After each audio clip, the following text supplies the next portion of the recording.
folks. My name is Rick Howard, and I am the iDefense General Manager. iDefense is a open source cybersecurity intelligence shop. It's a business unit of Verisign. We're going to talk about insider's look at international cybersecurity threats and trends. Okay, but this is really what we're talking about. Open source hacking, and we're not talking here about hacking code. We're really talking about finding information by just kind of perusing around and talking to people, finding out what's out there in the open, and putting the stories together. All right. So these are the three things we're going to talk about. Two case studies, Operation Aurora and Stuxnet story. And we're not talking about the hacks that went involved there, but really the impact of those stories. And finally, we're going to talk about what we think is coming down in the future. This is something called a cybersecurity disruptor. And these are the three things I want you to get out of this talk when you come out of here. First, that cyber espionage is a real-world threat to the commercial industry. Now, most of the people in this room know that already, but most of the commercial industry didn't really know that until Google went public with their hack back in early 2010. The second one is that cyber warfare is no longer a theory more, but a fact. Now I'm talking about nation states declaring cyber war on each other. What we're talking about here is actually being able to do cyber warfare activities to critical infrastructure. All right, we'll talk about that. And finally, we'll say some new technologies, ideas, policies coming down the pipe that are going to make us fundamentally change how we protect the enterprise going forward. All right, before I get into this, I know this is a fairly technical audience. Okay, but I also know there's a bunch of government folks in here and some lawyers, so I want to get a feel for how technical the crew is. So show of hands here, how many people have one of these phones on their pocket right now? Okay, how many have two? All right, how many have three? Okay, the real geeks of the crowd right over here, okay. All right, how many have this phone? Raise your hand, okay. Some of the lawyers and a couple of government guys back there. All right, so I declare that you guys are technical enough to get this presentation. All right, let's start with Operation Aurora. Okay, the reason I like to talk about Aurora is because this attack fundamentally changed how we all think about the enterprise. It completely changed the entire thought process of the commercial industry. Okay, so there are actually 5 different things that made this attack unique. There's been a bunch of attacks after this that kind of go along with it, but this was the first one that caused everything to change. And the first one is that Google went public with the information.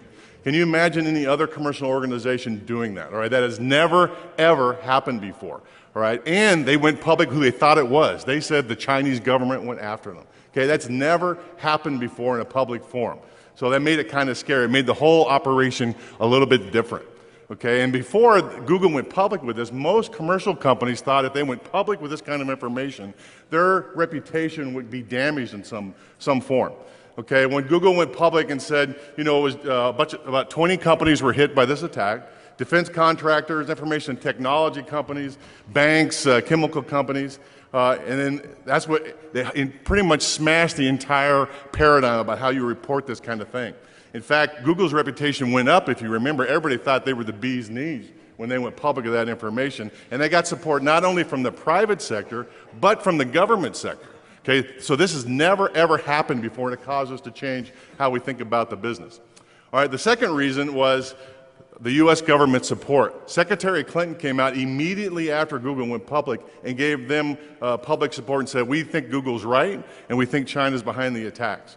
Okay, now, the government's known about these kind of attacks for a decade, even over a decade at this point. They've had really cool code names like Moonlight Maze and Titan Rain to talk about cyber espionage attacks that basically the bad guys come in, collect all your information, and bring them back to some nation state for further analysis. Okay? In fact, other countries besides the U.S. have outed China before, like Chancellor Merkel, but never for a specific attack. Just sort of a general, we know you're doing it and we want you to stop kind of a thing. Okay, but the Secretary Clinton on this attack said, we think China did and we want them to stop. Right? She actually, in 2 public forums, okay, said, we think you guys did it and we want some answers from you in 2 different times. Okay, she's pretty much picking a fight with them. Right, she's actually traveling through Asia while this whole thing was going down. Right, and she met with her counterpart for China, and after a 3-hour-long session, they came out and said, this quote, and I like it. Anytime two politicians come out and say they had a very open, candid conversation about something, that means that conversation was tense. That's what I'm thinking. Okay. Number 3. Okay, Google asked the NSA to come in and help them. Okay, think about that, all right? Well, I got a couple chuckles over here, right? Yes, Google asked the NSA to come in and help them. Now, to be clear, the NSA came in and helped them with security expertise and how to defend the perimeter and best practices and those kind of things. There was no intelligence gathering about that, all right? But the program was so successful that the NSA formalized it into something called Perfect Citizen. All right, that means that any U.S. company that has trouble trying to secure their perimeters, they can call the NSA in and they will send Raytheon contractors out to help them figure this out. So they do vulnerability assessments and capabilities research. All right, so that's something that's never ever happened before and something that makes it very unique to this kind of an attack. Number 4.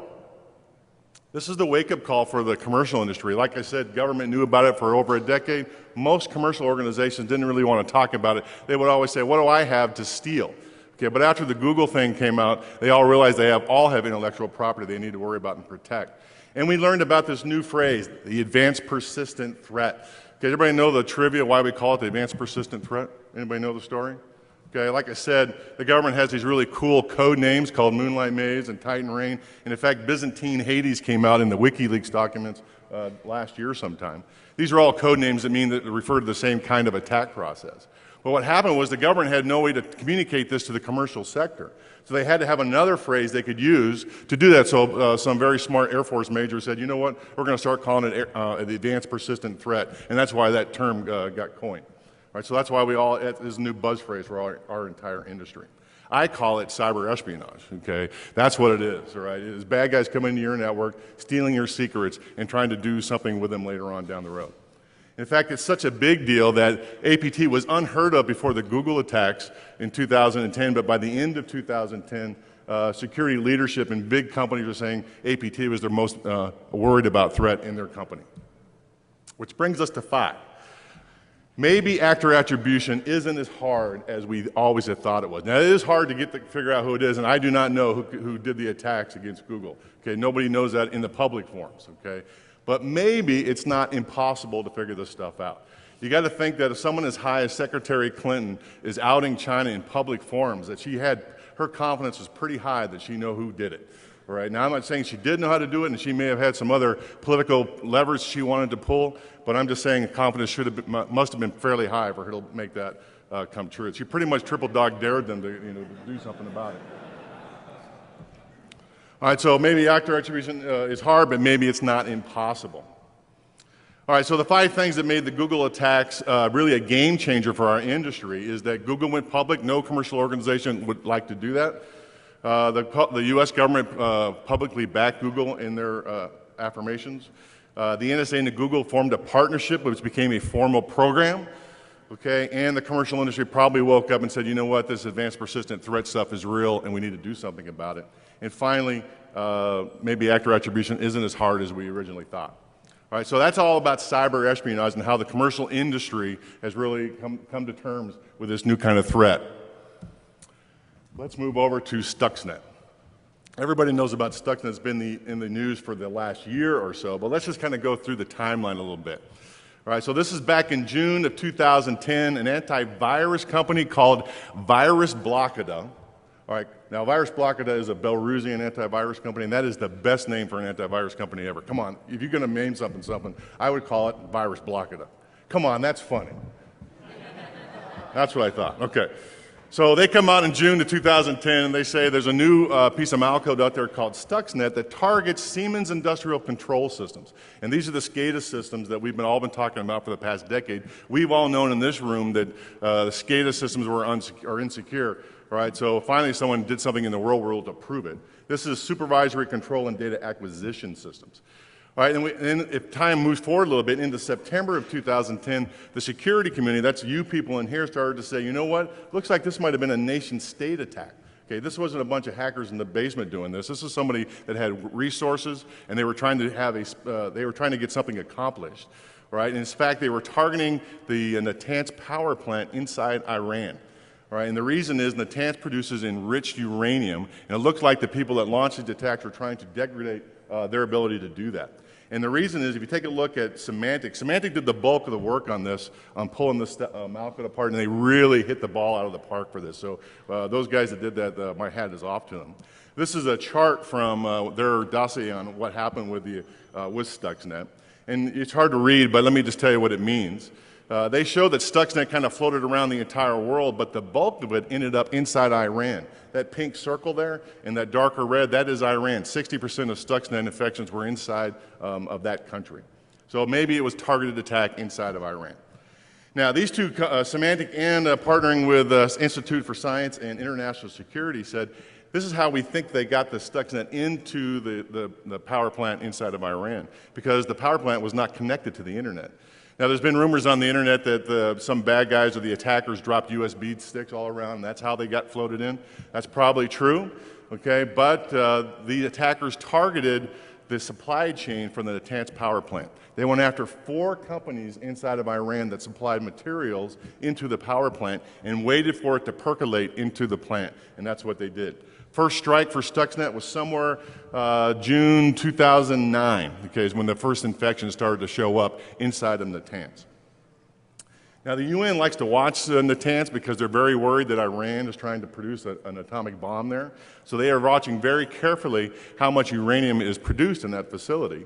Okay, and their estimate between 2009 and 2010, about 1,000 centrifuges were destroyed by the Stuxnet malcode. And that was just the beginning. In fact, if you listen to some of the stuff that Symantec has said and the Institute for Science and International Security, ISIS, okay, they think there were probably 2 attacks. 2 attacks at the beginning. There was one in 2009 that was the initial launch, and then in 2010 there was a second version of code inserted into Natanz. And nobody's really sure what that second version did, but it was definitely an upgrade to the initial code. Now, this is what I'm talking about. This is where we have moved from cyber warfare going from speculation and theory to proof of concept. And I mean, to real being a fact out there, all right? Now, the reason I'm saying is it is now possible to use a cyber vector alone to destroy critical infrastructure. We have not seen that in the real world, really, until the Stuxnet attacks. We've had demonstrations of that capability. These are the ones everybody trots out, the Estonia attacks, the Georgia attacks. You can even look at the Department of Energy's Idaho lab. This is back in 2007 when they destroyed an industrial strength generator through some piece of malcode. Everybody seen that video on YouTube? You can see it if you want. It's pretty impressive to watch that thing destroy itself. But that was in the lab, scary, but no one's really done it in the real world. Okay? With Stuxnet, it is now in the real world and we need to worry about it. And the code, as you all know, is extremely sophisticated. Now, this is one of my pet peeves, all right? When someone like me stands in front of a crowd like this and says something was sophisticated, what's the first question you should ask? Compared to what? Because if nobody tells you what it's sophisticated to, then it really doesn't mean anything. Everything is sophisticated. Let me tell you why Stuxnet was sophisticated. There are 3 really big reasons, okay? There were 4 0 days inside that code. We're not talking about the code that did the damage to the centrifuges in Natanz. We're talking about the code that got them in. 4 0 days. At iDefense, we track how much that kind of stuff costs on the underground. And it can go anywhere from, total cost of this package anywhere from $400,000 to almost $2 million just for the 0 days. Okay, so somebody built that stuff themselves or paid to have that stuff built, or most likely it was a combination of the 2, but they were well financed in order to get this malcode into the power plant. The second, they used new technology that we had never seen before. Windows Server 2008 and Windows Vista, Microsoft introduced a new idea of driver signing. The idea would be that if I have a third party writing for Microsoft, they would sign their code, and if a kernel would check it when it ran, if it had a valid certificate, then it wasn't malcode. Okay, what these guys did was sign Stuxnet with 2 different certificates from 2 legitimate companies. Okay, and that got through the radar. All right, and if you want to get the conspiracy theorists out here a little bit, those 2 companies, Realtek and J Micron, they are within a block of each other inside of Taiwan on the technology corridor. Okay, a block from each other. Now that kind of points to the fact there may have been an insider person trying to grab those 2 certificates, all right? We have people on the ground in those areas, and we know that there are lots of intelligence agencies that like to hang out on that little corridor because there's all kinds of interesting things going on there, okay? So put that in your conspiracy hat. All right, when Microsoft and Verisign noticed that the certificates were bad, we revoked them. Now, I just want to point out as an aside, look at that Verisign logo. That is the old Verisign logo. You look at the bottom right of my slide, you see the new Verisign logo. Okay, we sold that part of the company to Symantec last summer. That's their fault. Okay. Thank you. All right, in fact, this is such an interesting new trend. We've seen the bad guys on the cybercrime side start to use this technique to steal your credit card information too. So it's a new technique that we started to see with Stuxnet. All right, now number 3, this is the first rootkit we've seen in the real world targeting SCADA systems. Okay, now think about what this thing had to do. Okay, what they were really trying to destroy was the centrifuges inside the Natanz. Now, over on the left there, you see the president of Iran walking through a bunch of cascades, those silver things. Inside those cascades are 164 centrifuges. And what they do is they spin around really fast between the frequencies of 807 hertz and 1210 hertz. And you put uranium gas inside the centrifuge, spin it around really fast. The heavy atoms collect to the outside, and the technicians pull that out. That's enriched uranium, okay? And you need enriched uranium to build nuclear power, and you need enriched uranium to build a nuclear bomb. In fact, 90% of the nuclear bomb has to be enriched uranium. So this Stuxnet code was looking for these specific centrifuges running at these frequencies. And in fact, if it didn't see it, it wouldn't do anything. It would just stay dormant, okay? But if it did find it, it would do some damage to it. Okay, in fact, it was looking for 2 specific motors running these centrifuges. One built by an Iranian company called Ferraro Paya, that's my best guess at that, and another Finnish company called DEFCON. If those 2 motors weren't there, Stuxnet didn't do anything, it just sat idle. But if it did find it, okay, it went after the centrifuge itself. And what it did was, it would spin the centrifuge up to at max speed as fast as it can go and let it run there for about an hour. Okay, and then it would drop it down to normal and let it sit for 30 days. Okay, and then it would drop it down to 2 hertz and run it at a very minimal speed for about 30 minutes. And then it would pick it back up to normal speed and let it run for 30 days. And it would do that over and over and over again. Stuxnet would sit in the middle between what the controllers were telling the technicians, all right, and then when the controllers said, hey, this isn't working very well, it would intercept that message and tell the technicians that everything was A-okay. All right. The centrifuges, okay, are very precise equipment, and they started to fail immediately when these things started to happen. Okay, so that's why Stuxnet is sophisticated. All right, so well-financed, new technology, and the first piece of malcode we've seen targeting SCADA systems, and very specific SCADA systems are running inside of the Natanz power plant in Iran. All right, so let's go back to the timeline. Virus Blockada announces to the world that Stuxnet has been discovered in June of 2010. Okay, if you go down just a month now, the Microsoft and Verisign, they revoked their certificates from Realtek. Now pay attention to the timeline. This is where it gets very interesting. Okay, this is July 16th. I can't even read that, but somewhere in the second week of July. Okay, the very next day, the attackers install the second certificate. Okay, the very next day. So that implies there's a punch-counterpunch going here. The attackers were anticipating that someone's going to discover that. They were ready to install a new one and did it immediately. And if that's not enough to convince you, okay, on the same day, denial of service attacks were launched at 2 very prominent SCADA forums on the same day. It's as if the attackers were trying to prevent the community from talking about it. All right, so think about that. That is a battle plan going on here. That is a punch-counter-punch. The attackers were ready for that, and they had something in their back pocket to counter it. All right? Finally, Microsoft and Verisign revoked the second certificate and make the malcode not install any new copies. So let's fast forward into September. This guy, Hamid Alipur, he's like the CTO or CIO or CSO of Iran, and he reported in the public, okay, that almost 30,000 computers were infected with Stuxnet. And the UN watchdogs reported that at least half the centrifuges in the Natanz power plant were idle. That's half of 9,000 centrifuges. Okay, so Stuxnet was having its effect. All right, so fast forward into November, and this is where it gets very interesting. The technicians inside the Natanz power plant, they shut the system down for over 10 days, presumably to get rid of Stuxnet off the network.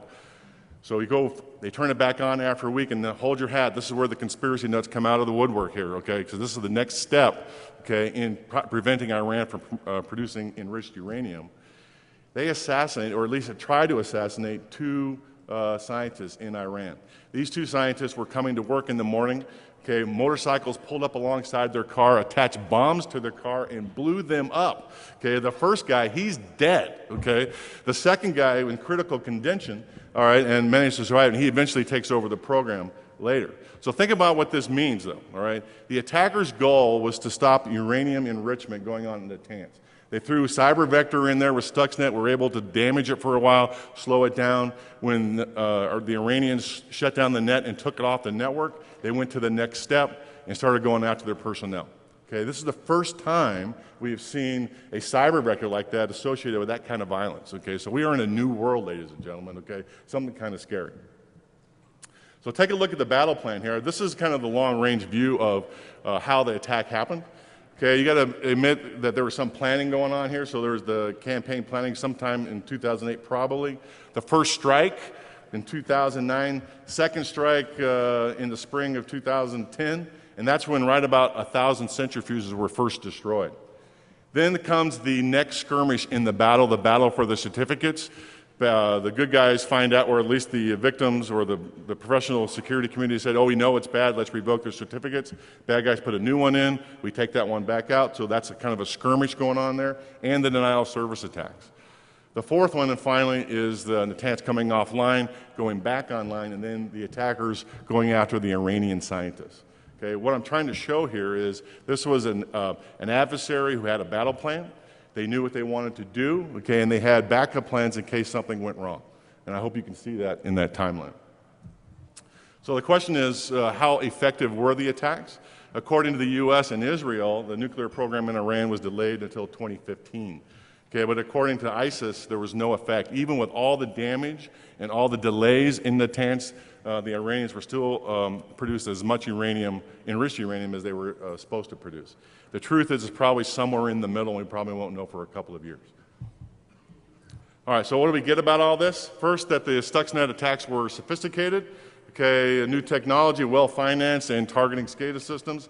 At your dinner party tonight, one thing you could say that's interesting is we don't think it's China and we don't think it's Russia, and that's kind of refreshing. It's usually those guys in the spotlight, okay, so it's probably not those guys.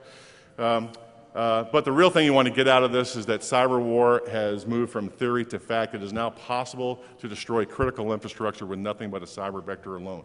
So we are in a new ballgame. Okay. Ooh, dead silence. You guys okay out there? Okay, good.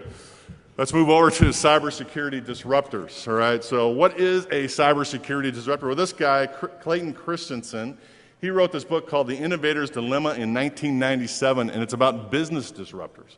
His theory was that there were new things coming down the pipe that fundamentally changes a business, what that thing is some new innovation that nobody anticipated. Okay, and what happens is it makes the entire community have to change how they run their business. Okay, and what happens during this process is some businesses that are not ready for the change, they fail because they aren't fast enough to pick up the pace. So they don't catch the wave and fast enough to make the change.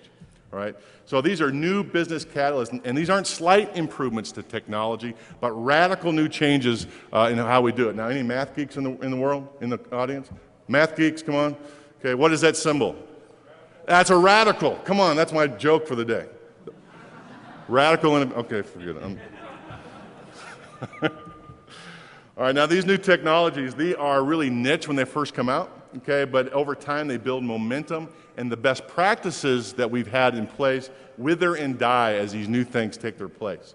Now the example that Christensen uses is the reduction of hard drive size from the 1960s to the 1990s. The one I'm going to talk about here is the battle for the 5.25-inch disk and the 8-inch disk. Anybody old enough in the room to remember the first IBM PC marketing campaign? Okay. They used a little tramp as their, oh good, got some old guys in here. I know you're old enough to know that, okay. All right, you guys are probably carrying these phones, okay. It's older than that, that's right. All right, so the dominant floppy drive at the time was the 8-inch floppy drive, and it was used in mini computers at the time. These things were high-end and cost a lot of money. Okay, is that me? It's not me. I swear it's not me. All right, so when IBM built the first PC, they decided to go with the 5.25-inch floppy, commercial off the shelf, really cheap.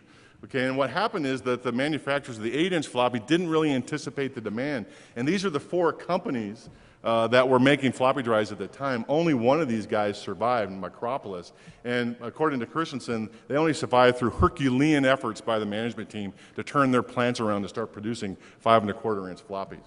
So that's what a business disruptor is, new innovation that comes out that completely changes the business. Like, again, not slight improvements, but radical changes in innovation that make everybody change.